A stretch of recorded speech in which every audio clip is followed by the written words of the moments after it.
In a world where the powers of the dormant demon lord created dungeons all around the world, and adventure parties live stream their dungeon runs, Yuke is a mage and a member of a rank party named Thunderpike. All their members are strong, and they easily clear all the dungeons they enter. However, not everything is well with their teamwork once they are outside of the dungeon. Yuke feels like he is not being paid fairly for his work, and after a successful mission, he tells his party members that he is going to quit Thunderpike. The party leader Simon and the other members tell him to stop being such a whiny because he doesn't even join the fight and just stays in the rear, burning through their items and scrolls. They claim that they will be fine without his little support, and that is the final nail in the coffin.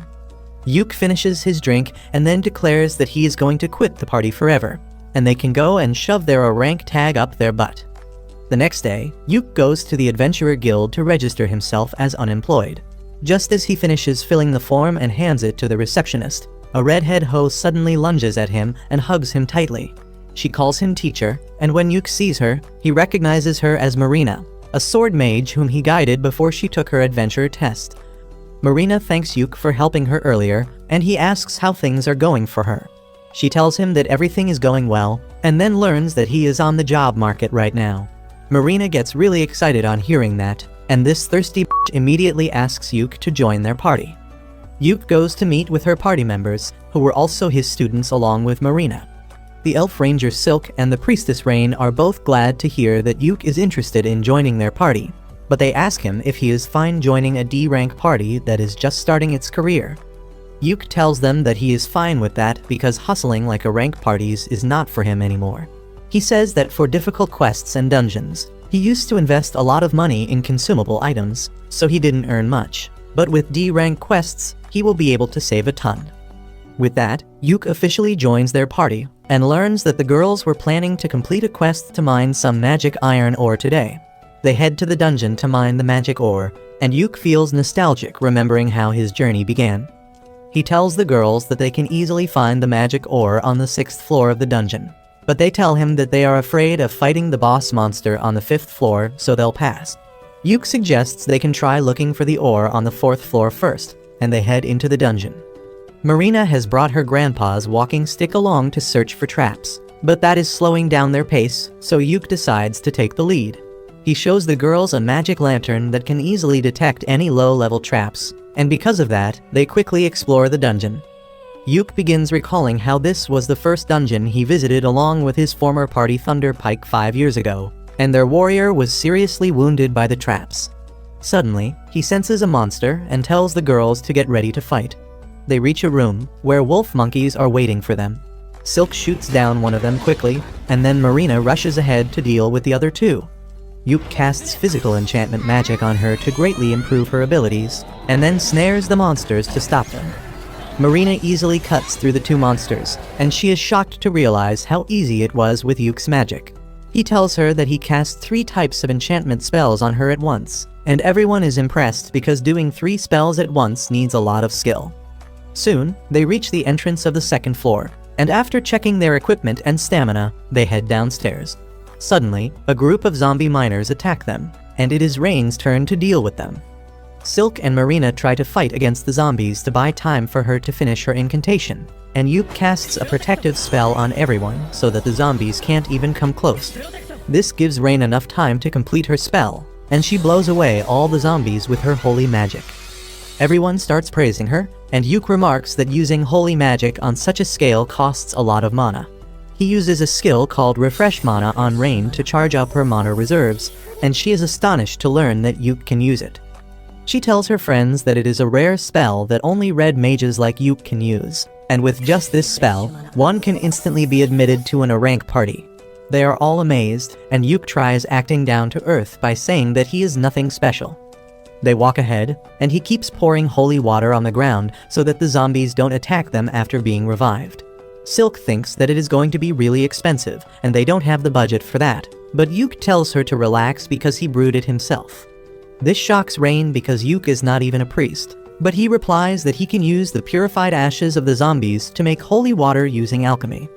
Soon, they reach the 4th floor, and Yuke says that they can find the magic ore on this floor. But before going any deeper, he wants everyone to rebuild their stamina by eating something. For that, he pulls out a whole ass stove from his magic bag, which makes the girls excited. Yuk tells them that if they work hard, they can afford their own magic bag someday. He begins cooking egg and bacon for them, and then pulls out a magic pot that magically creates seafood soup for them. The housewife inside Rain gets wetter than the soup itself on seeing a pot that cooks food itself, and Yuk says that he found it in a high-level dungeon and it cost a lot to be repaired. After that, they start eating, and Silk notices that the food has extra mana. Yuk tells her that cooking is basically alchemy, and he put extra effort to empower them for mining the ore later. Soon, they find a giant rock lizard which has mineral ores on its back. Yuk slows it down with his magic, and then Marina uses her ultimate attack to kill it. She is really exhausted by using her ultimate just once, but Yuk replenishes her mana and tells her to keep practicing the skill. After that, they begin mining the ore on the defeated monster's back, but they need more, and Yuk suggests that they go to the 5th floor and defeat the boss to get what they want. The girls are afraid because the boss is a tough monster, but Yuk tells them that he will use his full power to help them. Once they reach the boss room on the 5th floor, Yuk tells the girls that he will fight alone to show them his skills. He then takes out a floating camera artifact to record the gameplay of the boss fight, and Marina suggests that they should livestream it cause it will be fun. Yuk decides to YOLO it, but then he asks the girls the name of their party to tell in the broadcast. They nervously tell him that they haven't thought of a name yet, but then Marina comes up with the name Clover on the spot. She says that the 3 girls are the ordinary leaves of the clover, and Yuk is the 4th and the lucky leaf. Everyone likes the name, and then Yuk asks the girls if they also want to feature in the first live stream of their party. They are fine just watching him, so Yuk enchants himself and then activates the live streaming mode on the camera. After that, he opens the door to the boss room and heads inside to see the giant ugly steel crab. The crab attacks him instantly, but Yuk slips from its claws and then uses 5 disabling spells to blind, poison, and paralyze it. The crab tries to attack indiscriminately, but Yuk just uses gravity magic to crush it instantly. He ends the live stream with that, and Marina immediately hugs him, almost breaking his bones in the process. Yuk then puts the crab in his magic bag, and they open the treasure chest that dropped after defeating the boss to find a ton of treasure and magic ore. After that, Yuk and his party head back to the city in a carriage. He acts polite and asks the girls how do they rate their new party member on a scale of 1 to 10. All the girls are really impressed by his overall skills in the dungeon, but Yuk thinks that they would be uncomfortable to see someone who is older than them suddenly become a party member. The girls tell him that it is not like that at all, and suddenly, Silk has a brilliant idea. She tells Yuk that he should become the party leader because he is the most experienced and powerful out of them. Yuk is flustered because he doesn't think it is right for a newcomer to become the leader, but the other girls agree, saying that their party was officially formed when they decided to name it Clover, and that makes Yuk a founding member. When the girls keep on pressuring him, Yuk finally folds and agrees to become the party leader so that he can keep everyone safe. On the other hand, his former party, Thunder Pike, is having a hard time in the dungeon. They have got an archer to fill Yuk's place, but he can't support them like Yuk used to. They struggle against a pack of monster wolves, and even the newcomer throws shade at them, asking why the hell they came to such a high-level dungeon if they are so weak. Suddenly, the witch gets bitten by a wolf, and though the party leader manages to free her, the priestess doesn't have enough mana to heal her. The party decides to retreat immediately, and as the witch lies bleeding, the priestess is still waiting for her mana to recharge. They don't have mana potions or even healing potions because that used to be Yuk's responsibility, and none of them thought to pick it up after he left. The new guy has a healing potion, but he doesn't give it so easily because he expected a rank party to have better management. Meanwhile, Yuk and his party are celebrating their first mission's success. As they drink, Yuk tells them that the reward from the quest was nothing special, but he got a lot of money from selling the corpse of the steel crab. He asks the girls about the division of money among them, and Silk tells him that they put everything in the party fund and use an allowance system for buying necessary things. She explains that they are saving money to buy their own house one day, and Yuk likes the idea. At the same time, his former party is at the same inn, and they are griping and complaining about their failure today. They blame it all on the new guy, saying that he should have been prepared better to help them. The archer gets pissed off that they are treating him like an errand boy, and says that he never thought that the famous rank party would be a bunch of sisses who can't even wipe their ass themselves. He tells them that he is quitting their party immediately, and Yuk turns around just in time to see it. He doesn't want to give any attention to his former party, so he tells the girls that after every successful quest, they will take 2 days to rest and recover. He says that he will stock up the useful items in the meanwhile, and they can head to another mission on the 3rd day. Suddenly, the inn begins to display the livestream video of Yuk defeating the steel crab that has gone viral within half a day. Everyone is interested in Yuk and his party because he defeated a boss monster with just debuff spells. However, this pisses off his former party members who think that Yuk is playing in the lowest league to improve his KD ratio. Turns out they are not the only people jealous of Yuk, because a fat and ugly noble is also cursing him from afar. Anyway, 3 days later, Yuk reaches the guild to pick a quest that is easy enough for the girls, but gives a good reward as well, and the receptionist suggests him a C-rank quest to get magic stones from a waterfall. She says that it should be a D-rank quest, but some strange monsters are roaming around the region recently, so it has become more difficult. As Yuk is in the middle of thinking about it, the girls come running there, and they agree to take the quest without even asking about it. Only after the receptionist leaves to register the quest does Yuk get a chance to explain that they may have to face a monster during the quest. The girls still decide to take the quest to earn more points and money. Yuk tells them to get ready and meet him in 30 minutes, and then the receptionist comes with a receipt of the quest. She tells Yuk to livestream his quest fights because he has become a minor celebrity after his last livestream. He leaves the guild with that and immediately senses someone following him. He leads the stalker into a shady alley, and it turns out to be the jealous ugly noble. Yuk asks him if he has any business with him, and the noble pulls out his sword, telling him to leave Clover immediately. Yuk uses a snare spell on him discreetly, and then asks the fatty if he is out of his mind for telling the leader of the party to quit it. The fatty tells him that he found the girls first, and he will join their party to become their sugar daddy. But Yuk thinks that he is just a junkie who has had too much magic shrooms today. He refuses to leave the party and walks away, and as the noble tries to attack him, he trips on the snare spell and knocks himself out. Once Yuk joins the girls to go on the quest, they tell him that the fat incel had approached them a few days earlier, and he offered to join their party like he was helping them out. However, his skills were mid, and they decided to ignore him since he wasn't taking no for an answer. Yuk also thinks that the guy must be dumb if he can draw his sword so casually in the streets, and he decides to report him to the guild once they return. After that, Yuk brings up the topic of their quest, and says that while the quest is really simple, they may have to deal with some wild beast-type monster. The girls tell him that they have been to the area around 2 months ago, but they didn't face any monsters back then, and there were no ordinary animals around either. The second part worries Yuk, and he says that the only reason all animals run away from the forest is because of a strong monster.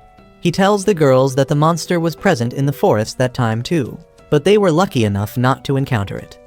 He says that as soon as they reach the forest, he will start recording everything, and if they run into the monster, he will live stream it.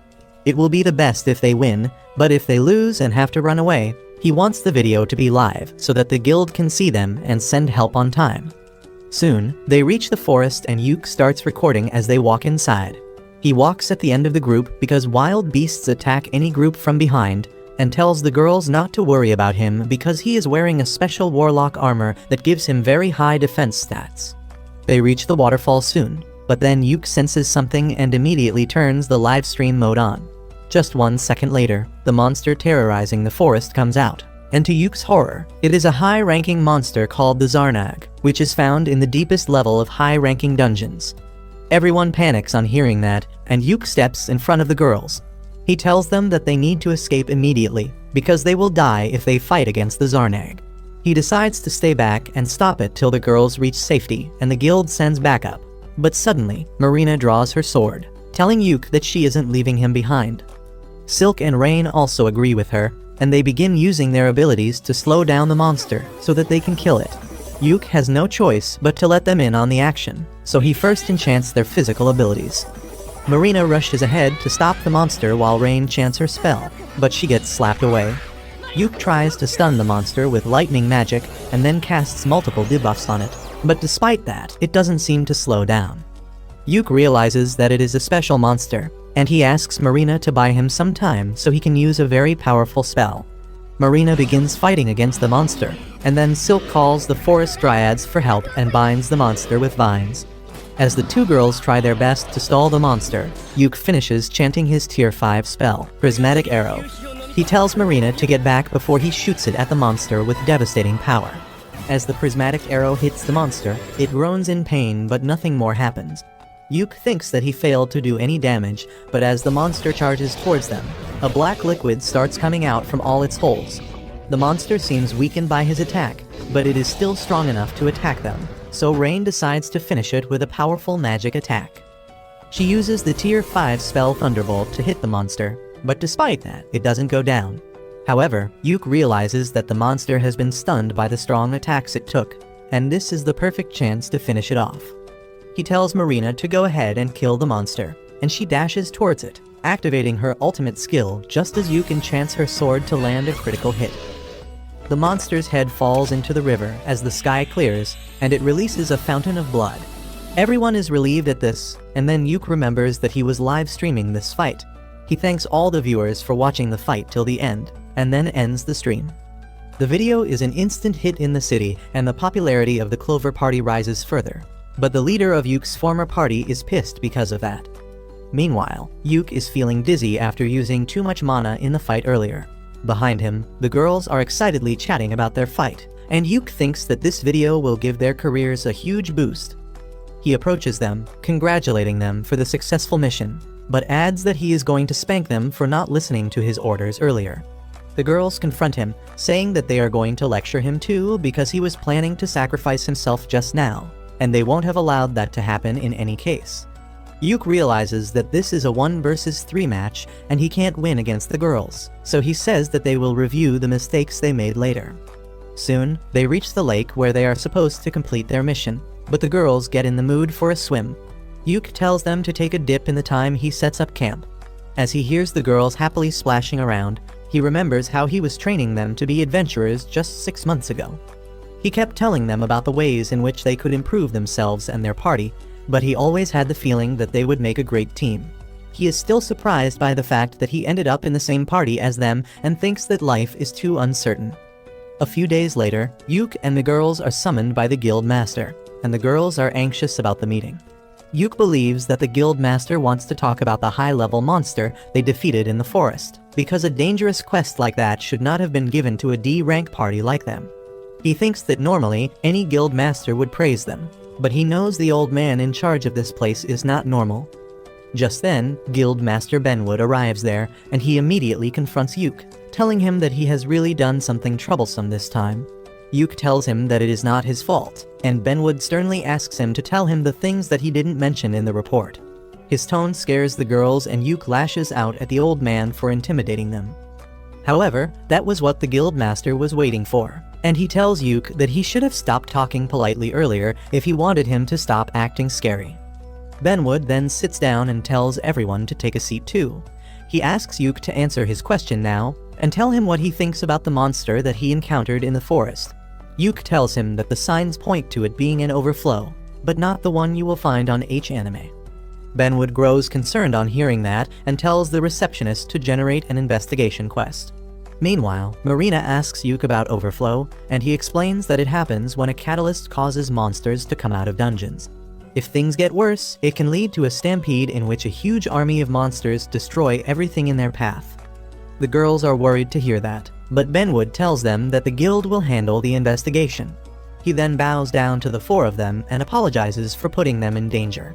The girls are taken aback by that and say that they were fine because Yuk was with them.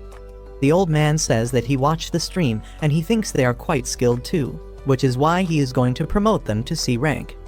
The girls are delighted to hear that, and then Benwood turns to Yuk to give him another good news.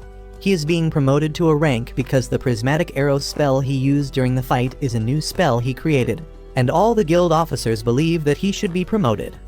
Yuk can't even process what is happening, but Benwood brings out the promotion documents and tells him to sign it. Later, Yuk and the girls go to the guild inn to celebrate their promotion. Yuk hands over the earnings from the mission to Silk, who finds that the amount is much more than she expected. She stacks the gold coins to count them, and at the bottom of the pouch, Benwood has left a platinum coin as an apology. The girls are excited to see the platinum coin, and then Silk says that after adding today's earnings, they have enough money to buy their own base. They begin drinking and eating to celebrate this special occasion, and then Rain asks Yuk about his dream as an adventurer.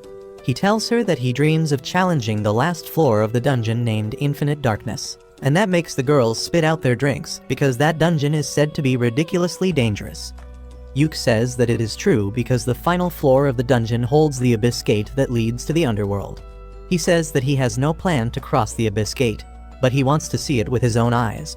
He tells the girls about his uncle who was a great adventurer, and he challenged the final floor of Infinite Darkness dungeon and saw the gate. Even though he could not clear the final floor, his stories inspired Yuk to try it someday. Marina likes the idea and tells Yuk that they should go to the dungeon soon and livestream their fight. But he tells her that it is not so easy. First, they need to be in a rank party, and on top of that, they need permission from the government to even enter the dungeon. The girls get fired up on listening this, and they promise Yuk that they will grow stronger so that one day they can challenge the dangerous dungeon together. Soon, the Clover party embarks on another mission, and they live stream their fights as always. While Marina fights on the front lines, Yuk guides her and protects everyone with magic barriers. Silk uses the vines to tie the monster down, and then Rain attacks it with a powerful lightning spell. To finish things off, Yuk uses a magic scroll to unleash a rock magic on the monster, killing it. The livestream is well received by the audience, but not by Yuk's former party, Thunderpike. They are jealous of Yuk's success, but more than that, they are concerned about their downfall. They blame it all on the new members who join their party, calling them useless. Moreover, the wizard of their party has been avoiding going out with them lately after she was injured, and she is starting to fall behind when they go on missions. They think that maybe they should get Yuk to join their party again, because when he was with them, they didn't fail their missions so miserably. They think that they should cut the payment of the wizard girl because she is becoming useless and give a bit more money to Yuk so that he doesn't have a problem returning to their party. Meanwhile, Yuk and the girls return to the city from their mission, and they are shocked to see Thunderpike's leader Simon waiting for them at the door. Yuk is taken aback to see him, and he tells the girls to go and report to the receptionist while he deals with this. The girls go inside quietly, and then Yuk asks Simon what the hell does he want. Simon invites him to talk over a drink, but Yuk refuses, saying that he is tired because of the quest. He begins walking inside, but Simon stops him, telling him to come back to Thunderpike. Marina and others are eagerly listening to this conversation from the other side of the door, and they get worried as Simon reminds Yuk about their long-lasting friendship and their dream of challenging the Abyss Gate together. He says that Yuk will need to be in a rank party to even try that, and that is why he should rejoin Thunderpike. However, Yuk slaps his hand away, telling him that he is the leader of Team Clover and he is not going to leave them. This pisses Simon off, and he tries gaslighting Yuk into taking the blame for Thunderpike's failure after he left. However, Yuk tells him to grow up and deal with his problems like an adult. He goes inside the guild building with Simon yelling that he will regret it, and this commotion draws the attention of the ugly Fatso who tried to attack Yuk in the past. Meanwhile, Simon finds the girls really anxious about the conversation, and when he assures them that he is not going to leave the party, Marina hugs him so hard that he feels his bones crack. He somehow manages to push her away, and then they go to have drinks together. Soon after that, they get a quest from a popular armor shop called Earthy's. Yuk tells them that the shop is launching a new theme focusing on women adventurers, and since their party is 75% women, they have decided to pick them as the poster girls. The three girls will get high-quality armor from the shop, and the shop can use the video of them clearing dungeons to promote itself. The girls are surprised to hear this good news, and they find that they will get the armor for free, and on top of that, they will also be paid for completing the quest. They get really excited on hearing this, and soon their party goes to the city where Earthy's shop is situated. While Yuk waits in the market, thinking about the time he came to this city with his previous party, the girls get their new gear. They soon come running to show their new drip to Yuk, and he starts his blood flowing down to his third leg. He then tells them that instead of live streaming their fight, this time, they will have to hand over the recording to Earthy's as per the quest. He starts recording, and then his party enters the dungeon. Yuk tells the girls that this dungeon is only 4 floors deep, but its lowest floor has the gate to a bigger dungeon, and their quest goal is to reach the second dungeon.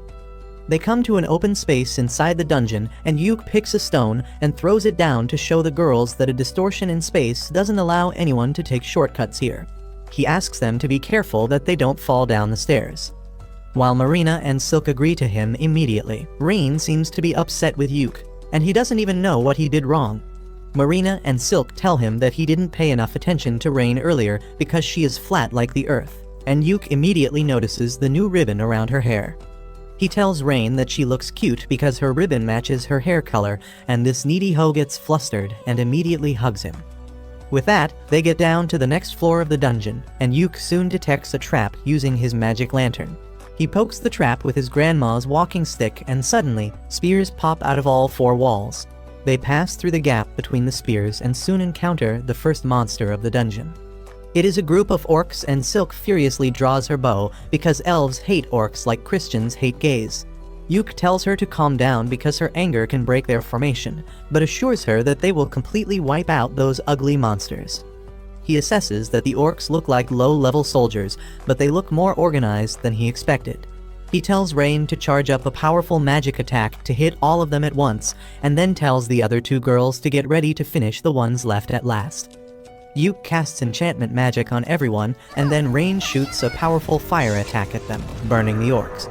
Next, Yuk uses a magic scroll to crush them with heavy rocks, and Silk supports him by shooting the orcs. They manage to take down two of them, and the remaining two orcs rush towards them. Yuk uses paralysis debuff to slow them down, and then Marina charges ahead, using her ultimate move to defeat one orc. Silk shoots the other orc to keep it busy in the meantime, and then Marina attacks it too, splitting its head open with one strike. Yuk goes over to the dead orcs to collect their magic stones, and he asks Silk if she has calmed down now. She apologizes for getting tense on seeing the orcs, but Yuk understands that it is a part of her elf DNA. Silk is happy to hear this, and just then Marina comes there with a damaged scroll she found with one of the orcs. Yuk finds that it is an artifact that can reveal hidden abilities of an adventurer. He says that they can't use it right now because it is damaged, but he can repair it with his alchemy skills. He tells the girls that one of them can use it instead of selling it because it will enhance their talents and maybe even unlock a new job class. Both Silk and Rain tell him that he should let Marina use it since she has only one job class. As Marina is daydreaming about what job she will get, a treasure chest suddenly appears before them as a reward for defeating the orcs. Later, as they take a lunch break, they find that the treasure chest had a magic bag inside it, and everyone decides to give it to Rain because supporters like her need it more. After that, they head to the fourth floor of the dungeon, and Yuk tells the girls that the entrance to the second dungeon used to be guarded by a boss monster, but it has been many years since one was last seen. The girls ask him more about the boss monster, and he tells them about the Shadow Stalker, a monster that appeared to be made from pure darkness. Marina spots something exactly like that in the distance and asks Yuk if he is talking about that, and he is stunned to see that there is a real Shadow Stalker in the dungeon. He focuses his camera on it because Shadow Stalkers are really rare to find. He thinks that the Shadow Stalker won't reach them quickly because no one can just jump down from a higher floor. But the boss monster decides to prove that he is built different. He jumps down and shatters the invisible barrier that prevents anything from taking a shortcut. Yuk panics and realizes that they have no choice but to fight. He immediately pulls out a scroll to cast multiple enchantments on the girls, but the boss monster sends a dark wave towards Marina, shattering her barrier and knocking her out. While Rain heals her, Yuk and Silk take a stand against the Shadow Stalker.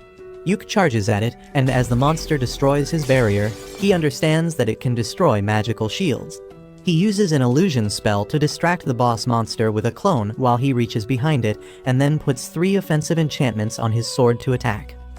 However, just as he is about to hit the boss monster, it uses a curse spell to completely freeze his body.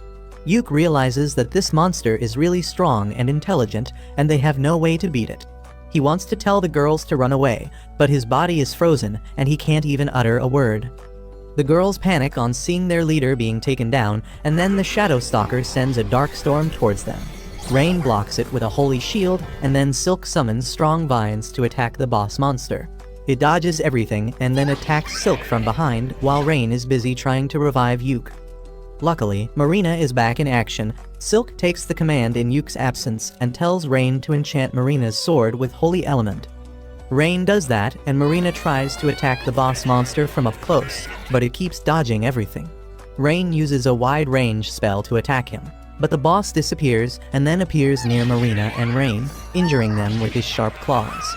Next, he uses powerful magic to shoot dark magic beams at the girls from all sides. But just as all hope seems lost, Yuke comes back